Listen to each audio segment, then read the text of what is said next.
nsanyuse nga Kiboobi ate era nsanyuse nga muzibe w'amaaso aweereddwa oluzinabbo lwa Ssendula. Ekyamazima omuwulu Kalikyejo alyaza mu Mutanzi kakati sijja kubanga oli alinda ennanda okulatta oba alinda Namugala okubeera nga alekulira akalengejjo ate asobola okubeera nga asoleka kulya Buganda oba ejja Nakinnyika asoleke kulya enkalajje. Nedda olunaku luno olwaleero waliwo ekisoko kye njagadde tusomeko kubanga lunaku lwa kusoma ate nga mu butuufu buli lunaku lujja n'ebyalwo ebyo mukimanyi munnabusiro wammwe.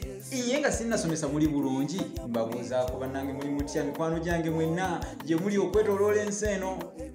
Okuwala enswaswa ku lwazi kisoko kitegeeza okukola ekintu nga kikukaluubirira nga kikuzibuwalira nga kizibuwala. Enswaswa mu luzungu tugiyita water lizard naye bwekwata ku lwazi tevaako oyinza okulwana kano gisikako n'ekulemerako.